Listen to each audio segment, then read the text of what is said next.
আপনি যদি আমার মতন বাংলাদেশে জন্ম নেন আর আপনি যদি আমার মতোই বাংলাদেশে কিছু করার উদ্যোগ নেন, তাইলে ভাই আপনার প্রচুর পরিমাণে স্ট্রাগল করতে হইব।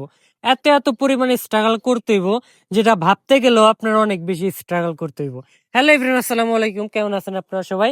আশা করি অনেক বেশি ভালো আছেন। আমি আপনাদের যে অনেক বেশি ভালো আছি, আল্লাহ আমার অনেক বেশি ভালো রাখছে। তো কেমন চলতেছে আপনাদের জীবন? আশা করি ভালোই চলতেছে। আর ভালো যদি না চলে, তাহলে বা দোয়া করি আল্লাহ যেন আপনাদের মানে ভবিষ্যৎ জীবন যেন সুখের করে। তো আমি যেটা বলতেছিলাম, বাংলাদেশে কিছু করার নিয়ে স্ট্রাগল করতে হয়।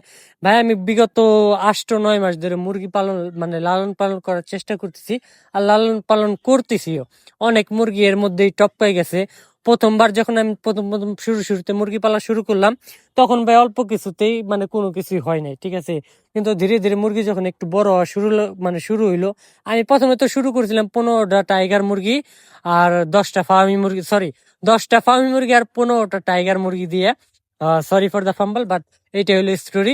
তো শুরু করার পর সবকিছু ভালোই চলছিল, আমার সবকিছু অনেক ভালো মতো নিয়ে আসছিল। তো হঠাৎ করে এরকম শুরু একটা একটা করে মুরগি টপকানো শুরু করে, আর সেটা থেকেই শুরু হয় পুরা কাহিনী।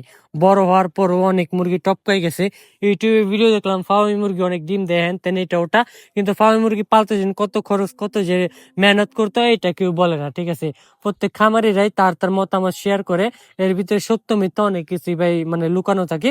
বাট বাস্তবতা, রিয়েলিটিতে আপনি যখন আসবেন, কিছু করবেন, তখনই আপনি বুঝবেন মানে সত্যতা কত মানে কঠিন, আর কতটা স্ট্রাগল করতে হয় ওইটার মানে অ্যাচিভ করার জন্য, সফলতা অ্যাচিভ করার জন্য। তো এইটাই হলো কথা। আজকে 8-9 মাস হয়ে যায়, মানে লাভের মুখ তো দেখিনি, বাট এখন আজকে 8-9 মাস পরে আল্লাহ দিলে একটু একটু করে মানে স্টেবল হইতেছে, সবকিছু একটু একটু করে শুরু হইতেছে।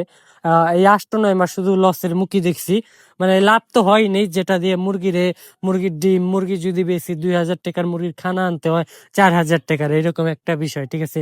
আর কত না জানে বাচ্চা, কত না জানে বড় মুরগি মানে একটার পর একটা টপকাইতেছে। এখন স্টিল নাও আমার অনেক মুরগি অসুস্থ।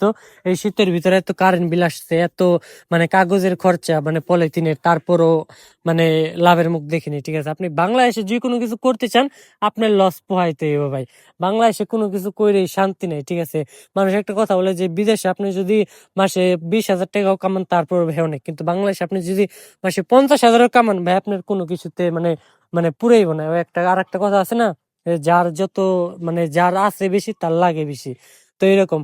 আর আমার মতন মানে একটা মানুষের জন্য টাকা জমানো অনেক একটা মানে অনেক অনেক অনেক কঠিন করে একটা বিষয়। আমার বিষয়টা হলো এরকম যে আমদানি 1 টাকা আর খরচা হয়েছে 4 টাকা, ঠিক আছে। মানে 1 টাকা যদি ইনকাম হয়, 5 টাকা আমার খরচই হয়ে যায়। মানে টাকা ধরে রাখতে পারেন না। আর আমার মতন কেমন আছে মানে কে কে আছেন, অবশ্যই কমেন্ট করে জানাবেন যে নাকি টাকা ধরে রাখতে পারেন না।